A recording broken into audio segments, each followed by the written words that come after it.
et Pierre Ducrot, comme tous les lundis dans l'after. Les questions de l'after pour revenir sur le week-end se préparent. Ce sera dans un quart d'heure. On termine sur le PSG. On fait l'avis tranché de Daniel sur Fekir. Et je vous signale qu'il y a toujours 0-0 entre Lorient et Niort. On ira voir Benjamin Ramager pour la fin de la rencontre. Sur le PSG, Sofiane nous rejoint au 32-16. Salut Sofiane.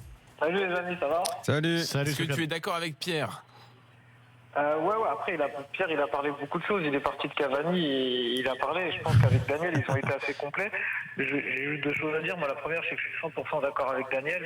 C'est-à-dire qu'aujourd'hui, un Cavani, que t'aimes ou que t'aimes pas, moi, j'aime pas trop son style.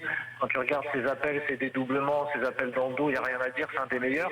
Et un mec que t'as payé 60 millions d'euros il y a 3 ans, aujourd'hui, il en vaut quasiment le double avec les prix du jour. Et si tu le perds, tu veux le remplacer par qui, en fait? Donc ça, voilà. Et le deuxième point que je voulais évoquer avec vous et avoir votre avis, c'était plutôt, est-ce que vous ne pensez pas qu'involontairement ou volontairement, en recrutant Neymar plus Daniel Alves, ils ont un petit peu déséquilibré le vestiaire? Je dis ça parce que j'ai l'impression qu'un mec comme Cavani et surtout un mec comme Di Maria, ils sont entre guillemets déjà un peu tristes sur le terrain, même si on s'en fout, s'ils sont contents pas contents, mais au-delà de ça, t'as l'impression qu'il y a un léger boycott un petit peu, le Daniel Alves quand il joue au milieu, Neymar, plus aussi un petit peu Mbappé. Et ben, je trouve qu'ils échangent pas beaucoup avec des mecs comme Di Maria et qu'il a un petit peu essayé. Et comme disait Daniel, il arrive quand même à faire limite de passe D, quoi. Ouais. Voilà, moi je suis pas persuadé. Déjà Cavani, moi je le mets à part parce que c'est un tel guerrier que lui tu peux lui faire ce que tu veux, tu peux lui mettre qui tu veux dans les pattes, il va continuer son bonhomme de chemin, il va rien calculer. Donc je pense pas qu'il soit atteint par ça. Si tant est qu'il y ait effectivement un déséquilibre créé dans le vestiaire, parce qu'on n'en est même pas sûr. Mais concernant Di Maria, je pense qu'il avait commencé à perdre des points et perdre de la confiance avant le mercato. C'était déjà l'année passée, quoi. Il était déjà. T'as toujours l'impression que ce mec-là, il lui faut des coups de pied aux fesses et qu'il lui faut beaucoup de concurrence pour qu'il se bouge, quoi. Et c'est ce que ça avait fait un petit peu à l'arrivée de Draxler, notamment. Il y a autre chose quand même sur la compo de Dijon. Donc on a compris que le poste de neuf n'était pas vraiment doublé avec Mbappé.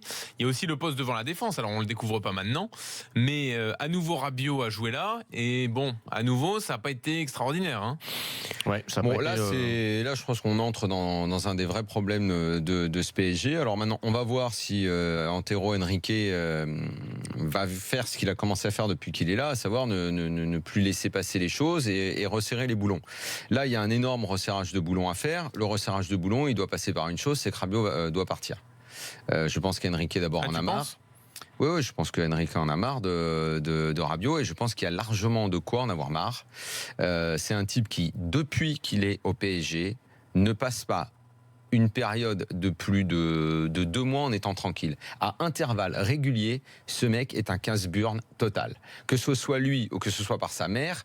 Et là, je veux l'avis de Pierre, qui est par ailleurs agent, et je veux comprendre comment un club peut laisser faire et ne pas se faire respecter par ce mec-là. Matuidi a pratiquement été poussé dehors pour faire de la place à Rabiot, parce qu'il y a cette prolongation, parce que c'est le joueur estampillé PSG, et que je sais que le PSG ne veut pas entendre parler de Rabiot qui irait briller ailleurs. Moi, je pense que le PSG... Ne voulait pas, ça va peut-être changer. Voilà, moi je pense que le PSG, comme dans le cas de Kingsley Coman, comme dans le cas de tous les autres, s'il y a un truc que le PSG doit faire, c'est se foutre totalement de ce que feront les joueurs ailleurs. Après. Les contextes et les cadres sont différents. Rabiot pourra bien être un super milieu de terrain où il exprimera ses qualités qui sont grandes ailleurs, mais à Paris, son histoire est terminée parce que ce gars-là se pense au-dessus de tout.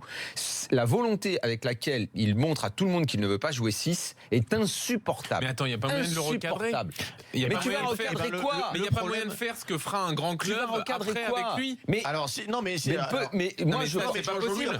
Non, mais la question de tu peux peut-être le recadrer, mais il ne veut pas. Donc tu lui dis au revoir monsieur. Tu ne dois même pas t'emmerder. Quand t'es le PSG, t'es plus fort que ça. Tu dois même pas t'emmerder. Tu me posais, je veux l'avis de Pierre. Est-ce qu'un joueur dans un club, déjà t'es pas dans un club, t'es au PSG. Aujourd'hui, c'est quand même un sacré privilège d'être au PSG. Surtout quand t'es jeune comme Adrien Rabiot. C'est un excellent joueur, mais c'est pas non plus un joueur qui a gagné de Ligue des Champions, qui a 400 matchs. Après tout, qu'a-t-il fait dans sa vie pour être à ce point prétentieux au niveau de la prolongation du salaire, du positionnement? Il a été bon et il a profité d'être dans une vraie bonne équipe qui effectivement le rend encore meilleur. Moi, je pense qu'Adrien Rabiot, le jour où effectivement le PSG sera très clair avec lui, il lui dira écoute, tu prends ça et tu joues là, on va te dire de jouer et c'est tout, et si t'es pas content, tu t'en vas. Je pense qu'il ira découvrir des choses ailleurs, mais que dans sa tête, 6 mois après, 1 an après ou 2 ans après, il regrettera peut-être de plus être au PSG. Moi, je veux qu'on arrête là sur le PSG, Daniel. Pourquoi? Donc, Non, mais attends, parce qu'il faut faire la suite. Ouais, mais attends, moi je pense que s'il va en Angleterre, je pense que là-bas, Moi, je pense pas qu'il faille. et c'est là où il veut aller. Et ben là-bas, je pense pas qu'il y arrivera. Parce que là-bas, on contrôle moins. Il moins. faut qu'il aille en Espagne. Par Les exemple. joueurs ont beaucoup moins de pouvoir, hein, pour le coup. Oui, tu peux mais récupérer on contrôle moins. Il fera pas Oui, ailleurs. mais on contrôle pas. Oui, mais on contrôle pas ce qu'ils font au dehors. Et il faut quand même connaître l'hygiène de vie d'Adrien Rabiot et ce qu'il fait quand il n'est pas avec le maillot du PSG. Tu vois, c'est un mec qui est très très loin d'avoir une vie saine de sportif de haut niveau. Alors, qu'il continue.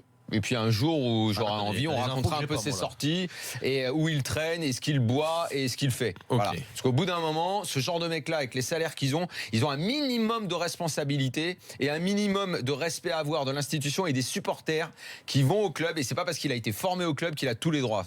Ah non, voilà. au contraire. Après, il s'appliquera peut-être une autre hygiène de vie aussi. Ben, dans il un le autre fera club, ailleurs, c'est pas possible. un problème qu'il le fasse ailleurs. Serge Aurier va le faire. Tu dois le faire pareil au Paris Saint-Germain. C'est ce que je disais. Serge Aurier va le faire à Londres. Et Rabiot, tout le monde sait ce qu'il fait. Tout le monde connaît ses sorties. Tout le monde sait son hygiène de vie. Tu vois, j'en sais sur quelques-uns au Paris Saint-Germain, mais Rabiot, je le savais pas. Par contre. Tu vas renseigner-toi un peu plus. Moi, je savais pas non plus à ce point-là, comme tu le racontes. Je pensais pas, Daniel. Je sais pas, vous préférez quoi, chicha ou alcool? Après, c'est tes infos. Voilà. Et ben alors qu'il vienne ici, je l'invite et sa maman aussi à me dire dans les yeux que je mens. Ah, bah écoute, l'invitation est lancée. Voilà. Mais ça fait un moment. Là, je paierai pour voir cette émission. Ça fait un moment que je le dis et que tu sais, c'est un peu comme avec Verratti. Au bout d'un moment, ils font passer par l'avocat. L'avocat appelle quelqu'un au club. Le mec au club me téléphone. Et moi, je les envoie chez. Je dis, bah, écoutez, mais pourquoi il vient pas s'expliquer? S'il est si sûr de lui qu'ils viennent, ils l'ont fait. Non. Sur Verratti, on a fini par tout savoir. On sait bien comment ça se passe. Bah, pour Rabiot, c'est la même chose. Bon. S'ils sont si sûrs, t'inquiète pas, ils me téléphonent. T'inquiète pas, ils réagissent. Si c'est ça, t'inquiète pas, ils ont tous mon numéro. Ils appellent tous autant qu'ils sont. On sait depuis des années que ça marche comme ça. Je vais en parler à Gilbert. Qu'on fasse une émission où vous partagez une chicha avec Serge Aurier, avec Rabiot et avec Daniel. Mais moi, je suis pas sportif de haut niveau, je peux le faire. Moi, je l'ai fait avec Gilbert de partager. Une chicha? Ouais. Une chicha. Mais pas tellement mon truc, mais je l'ai fait. Ouais, moi je moi, je te vois pas non, du mais toi, tout. tu peux le faire une fois et tout, mais quand t'es à limite bien addict, sûr, c'est pour. C'est comme aussi la picole, tu peux boire un verre et tout, mais tu vois, au bout d'un moment. Oui, non, ça va pas avec le sportif. Allez, on enchaîne. Par la Ligue 2, c'est terminé. Benjamin Ramagé, Lorient-Niort. À l'instant, match terminé sur un triste score. Nous les Vierges, 0-0 entre Lorient et Niort. 4e match consécutif sans victoire pour les hommes de Michael Landreau, qui restent dans un classement pas du tout envisagé en début de saison, puisque Lorient est 7e, Niort est 11e. Il va falloir réagir dans les prochains jours pour Lorient. Merci Benji. On enchaîne sur Lyon. La vitre enchaîne Daniel. Les mômes qui viennent, Barça, Real. Même les mômes de 9 ans, j'ai envie de les gifler. C'est dingue ça, ils font quoi les pères? Non mais on ne frappe pas des enfants, Daniel. Même s'ils ont 9 ans. Mais quel était le contexte? Je sais pas, peu importe. On arrive, on se branche, on entend, j'ai envie de les gifler quand ils ont 9 ans. Quel était le contexte? Ah, je sais pas. Ça doit être les pères Footix. Ah oui, je pense. Ça doit être les Footix. Je pense.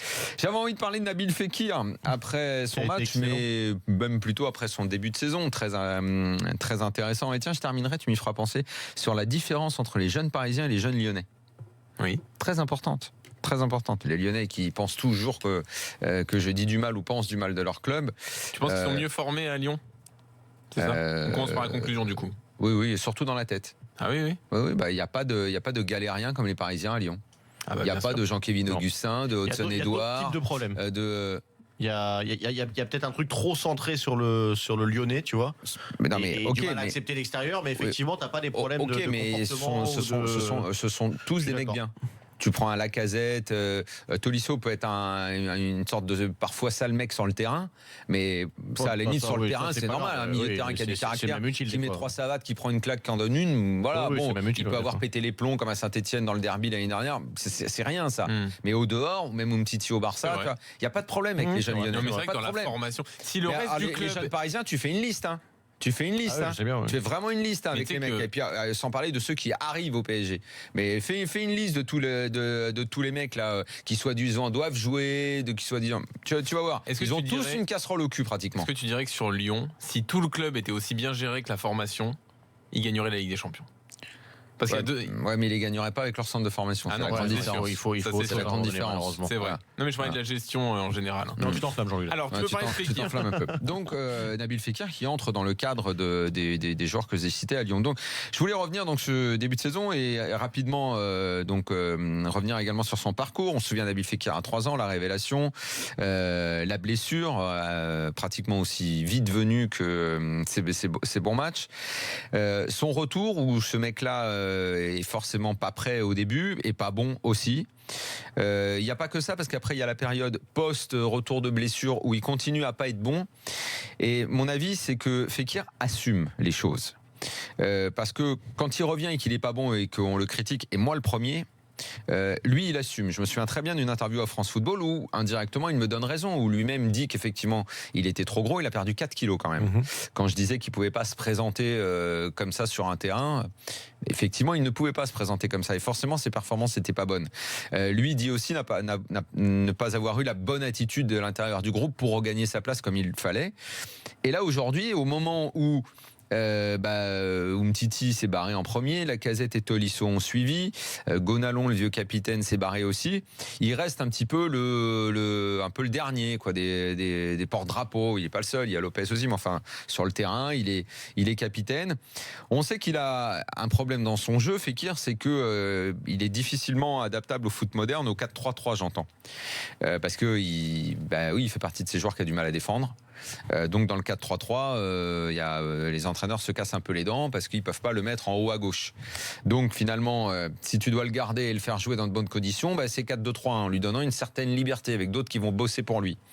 Ok, Genesio l'a fait, il lui a donné cette responsabilité-là. Et Fekir lui répond comment? En étant le meilleur Lyonnais depuis le début de la saison, en maintenant Lyon dans le haut du classement, parce que moi je suis convaincu que, tu parlais de Lyon qui travaille bien, Lyon se plante d'année en année sur le recrutement, ils se sont encore plantés. Et celui qui sauve Lyon en ce moment, c'est Fekir. C'est lui qui tient l'équipe.